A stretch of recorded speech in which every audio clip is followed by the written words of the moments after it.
Good morning, everyone. Today we are going to study our new topic, that is dual nature of radiation and matter. All right. So this is very interesting topic. In this, we are going to study the de Broglie hypothesis, the photoelectric effect, and the development of photoelectric effect till the time of Einstein. Alright, so how the radiation and matter are connected together means how the wave have two properties. This we are going to see in this topic. Alright, so stick with the video and let's proceed. See, in metals, the electrons in the outer shells of the atoms are loosely bound, that we also know. They move about freely throughout the lattice of positive ions. Such loosely bound electrons are called free electrons. Alright. So free electrons in a metal are actually free in the sense that they move inside the metal in a constant potential. Alright. Inside the metal in a constant potential. They are not free to come out of the metal. Alright. Additionally, we can say additional amount of energy is needed to eject any electron out from the metal surface. So they are free to move only in this metal surface, not outside the metal surface. Additional energy is needed to take them out from the surface of the metal. Alright. So this is what the potential with which the electrons are moving in the metal surface is called potential barrier. Alright. So there is some energy needed to take that electron out from the metal surface, and that minimum amount of energy required by an electron to just escape from the metal surface is called work function of the metal. Why we are studying work function is this topic is actually used in our further topics which we are going to discuss today. So that is why work function is very important and we need to understand this work function. So again I am repeating, the minimum amount of energy required by an electron to just escape from the metal surface is called work function of the metal. Alright, now as we have known that the energy required to take metal out is work function, the minimum energy required.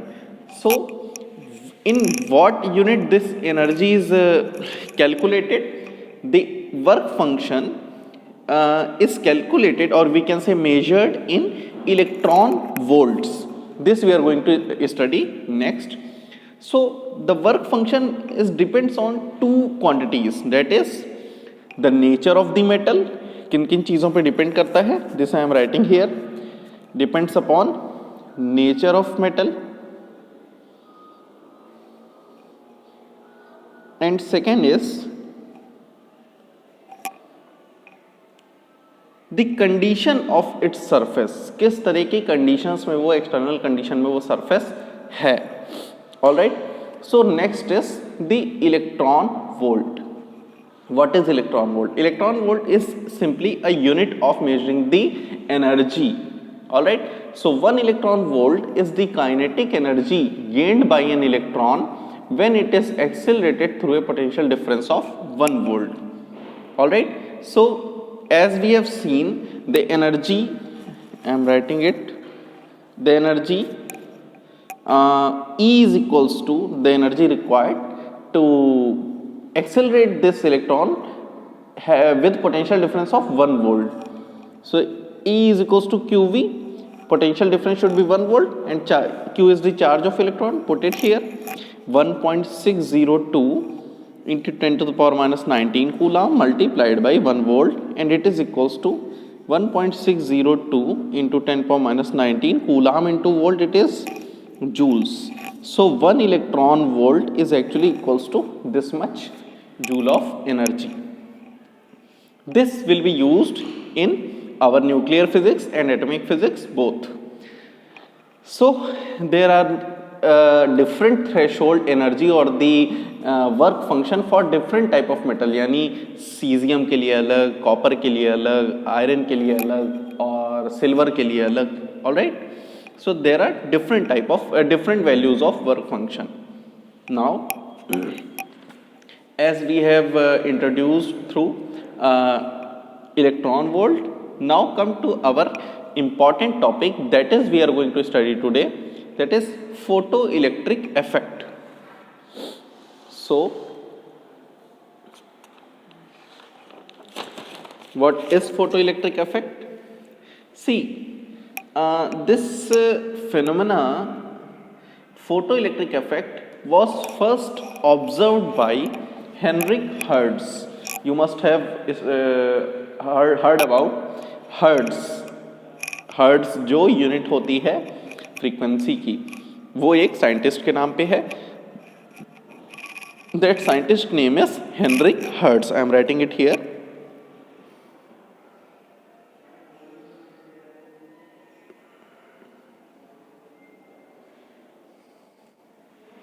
सबसे पहली बार इन्होंने observe किया था 1887 में, जब ये एक normal electromagnetic wave के एग्जिस्टेंस का एक एक्सपेरिमेंट कर रहे थे कि इलेक्ट्रोमैग्नेटिक वेव एग्जिस्ट करती है कि नहीं करती है, तो कैसे, उसी बीच में. ठीक है ना. तो क्या होता है, तो इन्होंने किया क्या, एक कैसे इन्होंने ये इस चीज़ को समझा था. So actually Hertz found that high voltage sparks passed across the metal electrodes of the detector loop more easily when the cathode was illuminated by ultraviolet light from an arc lamp. All right. तो ultraviolet light जब हम एक मान लीजिए plate पे fall कर रहे थे,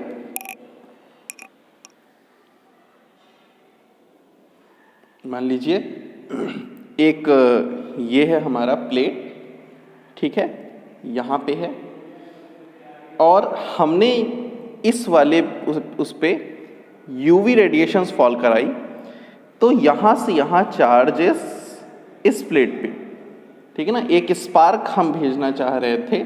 मान लीजिए हर्ट्ज उस टाइम में भेजना चाह रहे थे. यहाँ एक नॉर्मल प्लेट थी, ठीक है ना. ये मान लीजिए क्या है, हमारा कैथोड है, ठीक है ना, और यहाँ से यहाँ स्पार्क भेजना था. नॉर्मली जब इस स्पार्क को भेज रहे थे, आपको याद होगा फोटो इलेक्ट्रिक इफेक्ट में हमने चेक किया था कि एक दो प्लेट्स के बीच में हम वोल्टेज अप्लाई करते थे तो स्पार्क इधर से इधर जाता था, है ना, और वही हम कहते थे कि ईएम वेव्स ट्रेवल करी. जब हम ईएम वेव्स पढ़ रहे थे तो मैंने हर्ट्ज एक्सपेरिमेंट पढ़ाया था. वही एक्सपेरिमेंट और ज़्यादा कम वोल्टेज पे हो गया और जल्दी हो गया जब एक यूवी रेडिएशन किसी एक प्लेट पे फॉल कराई गई, कैथोड प्लेट पे फॉल कराई गई. तो ये एक ऑब्जर्वेशन था, लेकिन हर्ट्ज उसको बहुत ज़्यादा समझ नहीं पाए. ठीक है. उसके बाद हाल्वाश और लिनर्ड्स आए, ठीक है. उन्होंने कुछ ये ऑब्जर्वेशन दी, और हाल्वाश ने एक, देखिए हाल्वाश और लिनर्ड्स ने क्या किया,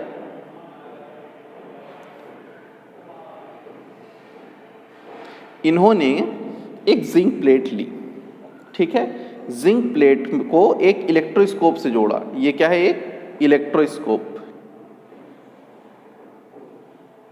अब आपको पता होगा इलेक्ट्रोस्कोप में ये क्या होता है, इसके दो ये बहुत पतली गोल्ड फॉइल्स होती हैं. जब चार्ज इसमें कोई आता है तो ये बताता है इसमें चार्ज है या नहीं है, ये नहीं बताता है कि चार्ज की पोलैरिटी क्या है. ये क्या है, एक जिंक प्लेट है. उन्होंने जब एक यूवी रेडिएशन फॉल कराई, कैसी रेडिएशन, यूवी रेडिएशन, तो ये पाया कि ये जो इलेक्ट्रोस्कोप के जो दो फॉइल्स थी एक दूसरे से दूर चली गई, यानी इसके अंदर चार्ज आया. तो हॉलवाश ने ये कहा कि ज़रूर लाइट के इंसिडेंट कराने पे यहाँ चार्ज कैरियर प्रोड्यूस हुए. ठीक है. तो ये एक बेसिक एक्सपेरिमेंट उन्होंने करके देखा. ठीक है. उसके बाद जो लिनर्ड थे उन्होंने क्या किया, एक इवैक्यूएटेड ट्यूब लाई. ये वाला एक्सपेरिमेंट हॉलवाश ने किया.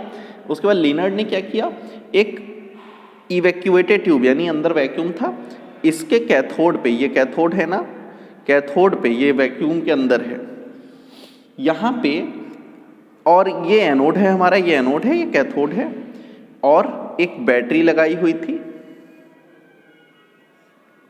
यहाँ पे एक माइक्रो एमीटर यानी एक बहुत छोटी करंट नापने वाला एमीटर अप्लाई किया था, ठीक है। जब यहाँ पे उन्होंने अल्ट्रावायलेट लाइट फॉल करवाई तो यहाँ से चूंकि वैक्यूम था तो यहाँ चार्ज कैरियर जनरेट हुए और ये चार्ज कैरियर इधर फ्लो किए और ये ग्लो किया, ठीक है ना। और ये एक क्वार्ट्ज बल्ब जो है ये पूरा है जो इवैक्यूएटेड है, क्वार्ट्ज बल्ब, ठीक है। और उन्होंने भी ये ऑब्जर्व किया कि जैसे ही रेडिएशन फॉल कराई जाती है वैसे ही ये ग्लो करता है, और जब रेडिएशन को रोक दिया जाता है यानी यहाँ से, तब ये इसका जो ग्लो है वो रुक जाता है। तो इसके बाद लीनर्ड ने ये एक्सप्लेन किया कि पार्टिकल यहाँ पे जब हम मतलब यूवी रेडिएशंस यहाँ पे जब क्या कहते हैं फॉल करवा रहे हैं तो यहाँ से मेटल सरफेस से चार्ज कैरियर निकल रहे हैं और उसको नाम दिया उन्होंने फोटो इलेक्ट्रॉन्स। क्या नाम दिया? Photo electrons. तो यानी लेनर्ड और हॉलवॉश दोनों ने ही इसको साथ में नाम क्या दिया था? फोटो इलेक्ट्रॉन्स, क्योंकि ये लाइट के इंसिडेंट कराने पे इलेक्ट्रॉन्स एमिट होते थे, ठीक है।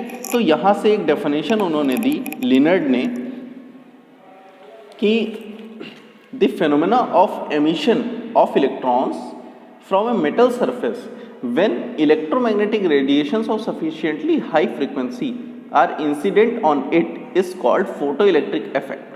Alright, तो उन्होंने ये कहा कि ये तभी होता है, पहली चीज़, जब बहुत हाई फ्रीक्वेंसी की रेडिएशन इंसिडेंट कराई जाती है। हाई फ्रीक्वेंसी मतलब हाई एनर्जी की, ठीक है। तो इसके बारे में उन्होंने सबसे पहले बताया, और इसको जो जनरेटेड इलेक्ट्रॉन्स थे जो फोटो एमिशन के कारण जो जनरेट हुए उसको क्या नाम दिया इन्होंने? फोटो इलेक्ट्रॉन्स नाम दिया, ठीक है। और इन्होंने ऐसे में जो कैथोड सरफेस था उस सरफेस को अलग अलग मटेरियल का यूज़ किया और पाया कि अलग अलग मटेरियल के लिए अलग अलग फ्रीक्वेंसी की लाइट इंसिडेंट करानी पड़ी, यानी अलग अलग एनर्जी की लाइट इंसिडेंट करानी पड़ी। और जिस कारण से उन्होंने ये कहा कि ये जो फोटो इलेक्ट्रॉन्स हैं इसको एमिट कराने के लिए डिफरेंट सरफेस पे डिफरेंट फ्रीक्वेंसी की लाइट एमिट करानी पड़ती है, ठीक है। तो ये तो हो गया हमारा ऑब्जर्वेशन जो अभी तक हिस्टोरिकल बैकग्राउंड था, जो आपको केवल जानना ज़रूरी है, उसमें से कुछ खास आपको मतलब केवल एक बेस के लिए है। नेक्स्ट क्या है? Experimental study bye Lenard and Millikan. यहाँ से आपको थोड़ा सा समझना है बहुत ज़्यादा, क्योंकि यहीं से हमारे एग्ज़ाम में क्वेश्चंस उठते हैं। इसमें सबसे पहले हम इस फॉर्मेशन को समझ लेते हैं कि कौन सा डिवाइस कैसा सेटअप यूज़ किया था साइंटिस्ट जो थे लिनार्ड एंड मिलिकन उन्होंने। इसमें उन्होंने यूज़ किया एक ट्यूब, एक वैक्यूम ट्यूब, जिसमें यहाँ पे एक विंडो है जिससे लाइट आ सकती है, ठीक है। ये इस वैक्यूम के अंदर एक दो प्लेट्स ऐसे मेटल की लगाई हैं, ये और ये, इसको नाम दे रहे हैं सी जो कि कैथोड है, ये ए ये जो कि एनोड है। यहाँ एक विंडो है जहाँ से लाइट इंसिडेंट होती है, लाइट, ठीक है ना, लाइट सोर्स है, ठीक है। ये कैसा विंडो है? ये होता है क्वार्ट्ज विंडो, क्वार्ट्ज विंडो, ठीक है। Now this is a photosensitive plate which is cathode. This is a electron glass tube, evacuated glass tube. evacuated means वहाँ पे वैक्यूम है, कोई एक्स्ट्रा फ्री पार्टिकल्स नहीं है यहाँ पे। अब देखिए जो मेन सबसे इम्पॉर्टेंट है, एक वोल्टमीटर लगा रहे हैं वोल्टेज नापने के लिए, एक अमीटर लगा रहे हैं करंट नापने के लिए, ये लगा दिया। ये एक माइक्रो एमीटर है, ठीक है ना, माइक्रो एमीटर रेंज में नापेगा। अब देखिए यहाँ पे जो सबसे चीज़ ध्यान रखने वाली है, एक सेटअप समझ लीजिए कि प्रैक्टिकली कैसे होगा। एक पोटेंशियल डिवाइडर बना रहे हैं, देखिएगा एक पोटेंशियल डिवाइडर का क्या मतलब होता है, ये अभी मैंने इसको टच नहीं कराया, इसको ध्यान दीजिएगा। यहाँ पे एक बैटरी से जुड़ा हुआ सर्किट है जिसमें हाई वोल्टेज अप्लाई किया जा सकता है, ये की लगी हुई है, ये अपने आप में एक पोटेंशियल बनाया हुआ है। यहाँ पे ध्यान दीजिए, हमने जो सी से जोड़ा सर्किट उसको बीच में जोड़ा, ठीक सेंटर पे, ठीक है। अब यहाँ से ये जो ए में जोड़ा है, मैं इसको अलग से ऐसे तिरछा लेके आ रहा हूँ, इसको मैं यहाँ भी जोड़ सकता हूँ और यहाँ भी। देखिए ये माइनस है, ये प्लस है। अगर मैंने इस ए वाली जो साइड जो जिससे ए प्लेट जुड़ी हुई है, ए प्लेट, अगर मैंने इसको उठा के इधर जोड़ दिया तो ए बन गया निगेटिव, सी बन गया पॉजिटिव। लेकिन अगर इसको मैंने उठा के यहाँ जोड़ दिया तो सी बन गया हमारा, जब ये इधर जुड़ गया तो ए बन गया पॉजिटिव और सी बन गया निगेटिव। इस तरह से हम ए और सी की पोलैरिटी चेंज कर सकते हैं। ए को हम सी के रिस्पेक्ट में पॉजिटिव भी बना सकते हैं, निगेटिव भी। तो अभी के लिए मैं इसको ऐसे रख देता हूं। इसका मतलब ये क्या है, ए पॉजिटिव है, सी निगेटिव है। अभी के केस में ए पॉजिटिव है, सी निगेटिव है, ठीक है, क्योंकि मैंने राइट साइड रखा है सी के। तो ये एक पोटेंशियल डिवाइडर कहलाता है। कैसा सर्किट है, potential divider. Now, as this arrangement is made, now the light is fall on the cathode. As the cathode will emit photoelectrons. All right, photoelectrons. Number of electrons, photoelectrons. So this electron will reach here, and this will tell some current and some voltage कि कितने volt पे कितना current यहाँ पे दिया।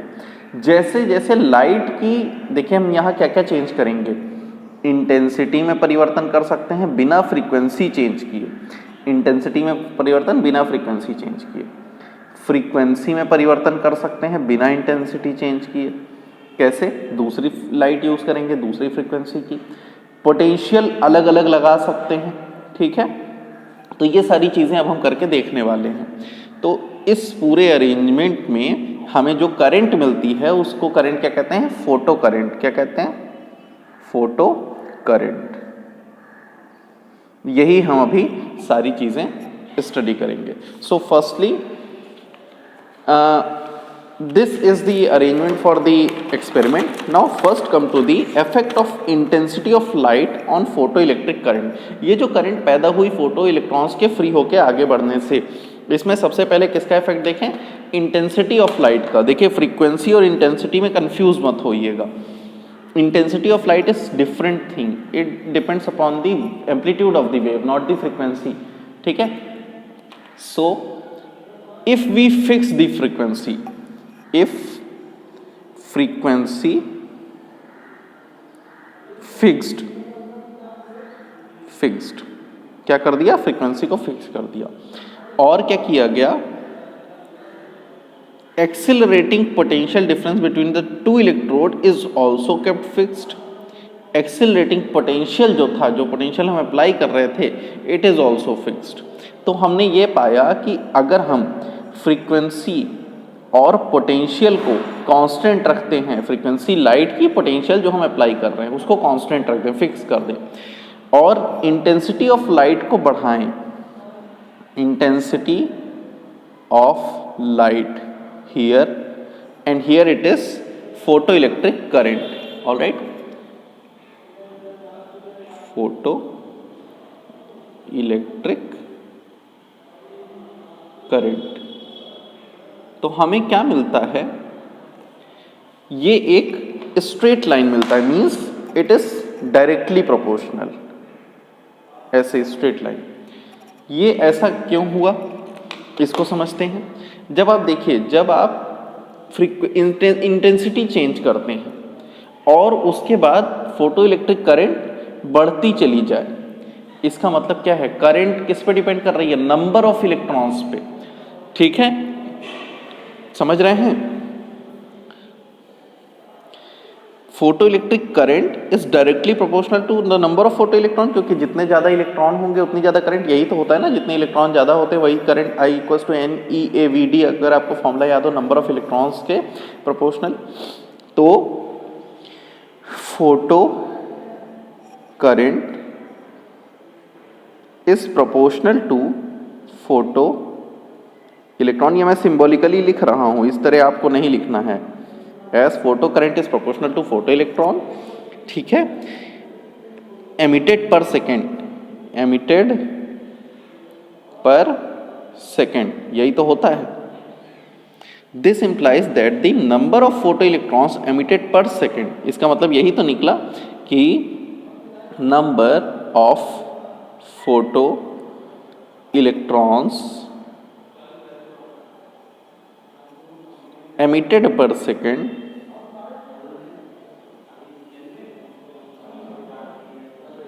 ये चूंकि देखिए इंटेंसिटी के डायरेक्टली प्रोपोर्शनल फोटो करंट हुई, और फोटो करंट जो है वो डिपेंड करती है फोटो इलेक्ट्रॉन्स पर सेकंड पे जो एमिट होते हैं। तो photo electrons, number of photo electrons emitted per second will be proportional to what, will be directly proportional to the intensity of light radiation, intensity of incident radiation. तो ये पहला relation हमको मिलता है, ठीक है। नेक्स्ट, यानी नंबर ऑफ फोटो इलेक्ट्रॉन्स को किससे कंट्रोल कर सकते हैं, इंटेंसिटी से, इंटेंसिटी बढ़ाकर। Second is effect of potential, how potential affects the emission.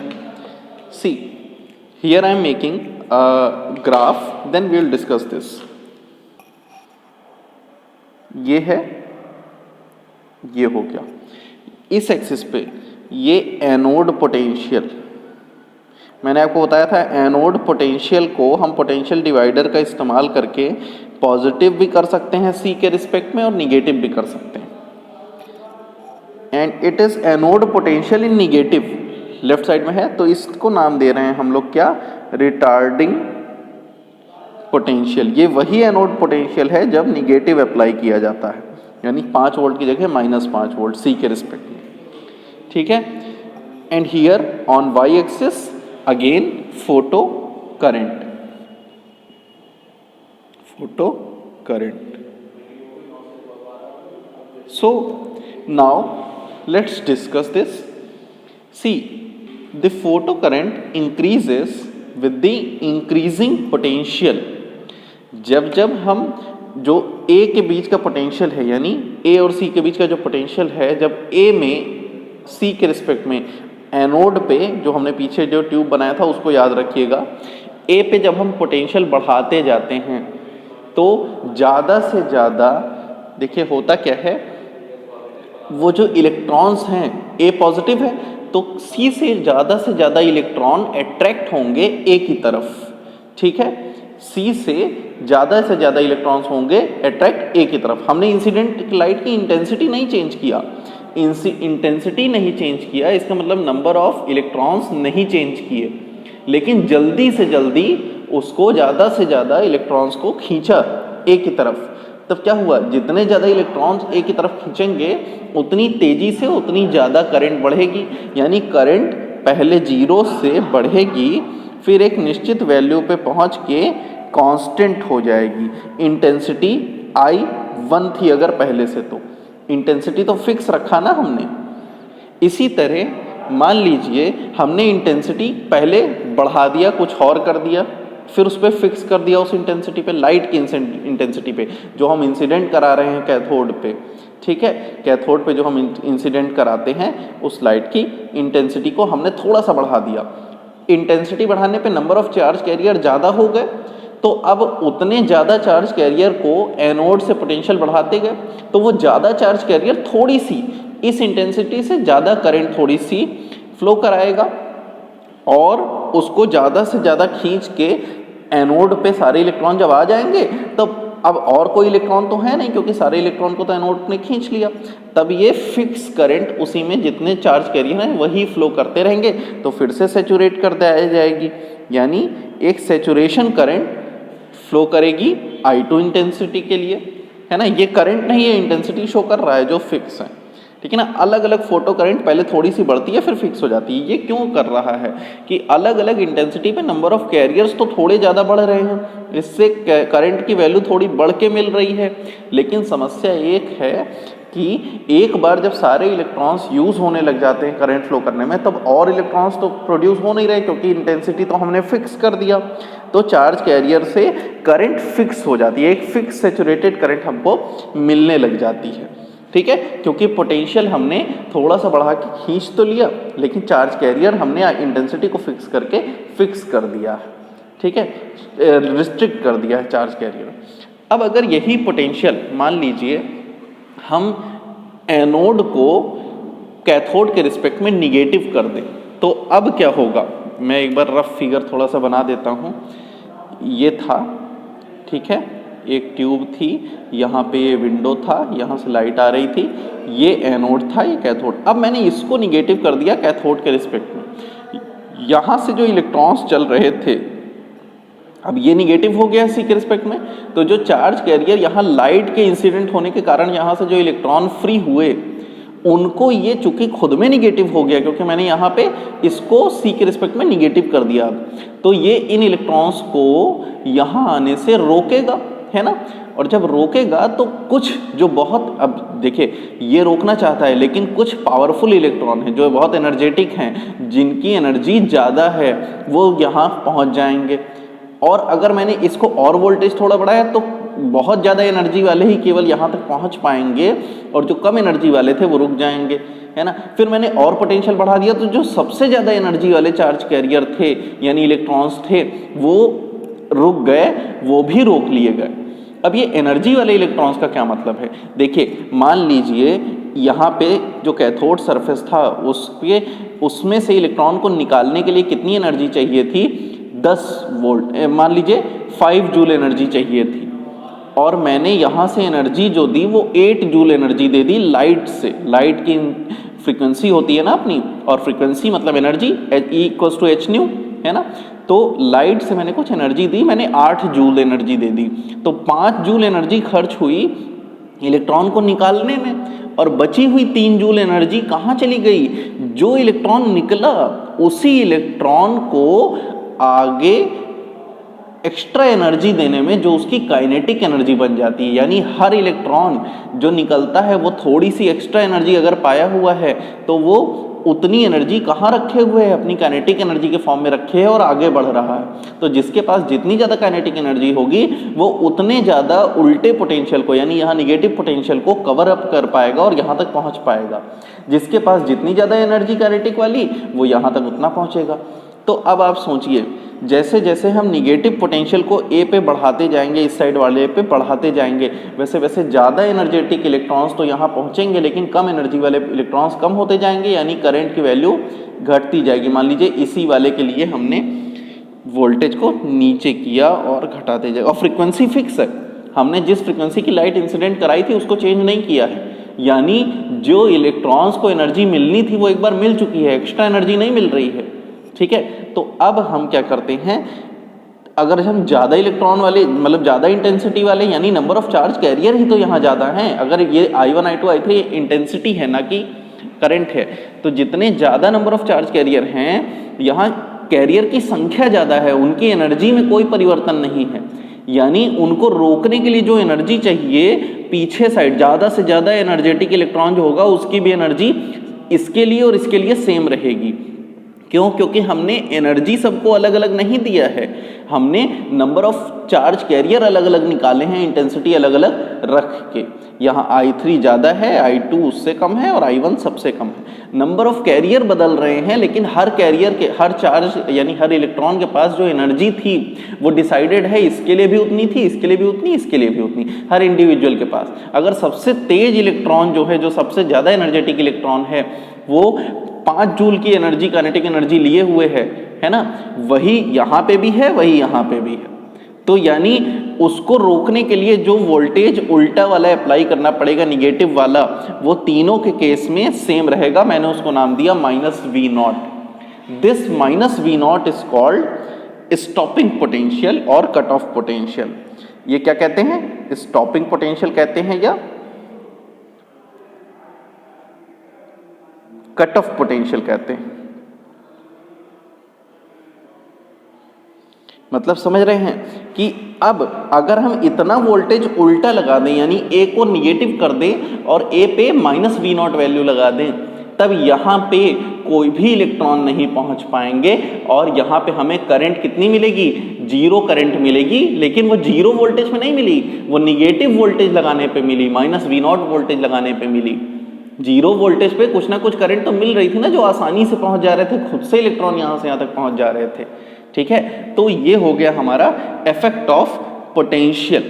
ठीक है, इसके लिए अगर हम कट ऑफ पोटेंशियल या स्टॉपिंग पोटेंशियल को डिफाइन करें, then we can write the value of the retarding potential, value of the retarding potential at which the photoelectric current becomes zero is called cut off और stopping potential for the given frequency of the incident radiation. क्योंकि यहाँ frequency की मैंने change नहीं कहा है, frequency fixed रखा है, तो हम फ्रीक्वेंसी फिक्स रख रहे हैं।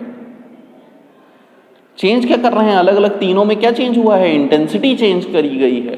ठीक है, तो ये बात हो गई हमारे इफेक्ट ऑफ पोटेंशियल की। अब अगले के क्लास में हम इफेक्ट ऑफ फ्रीक्वेंसी भी देखेंगे और उसके आगे हम फर्दर टॉपिक्स को डिस्कस करेंगे। Thank you.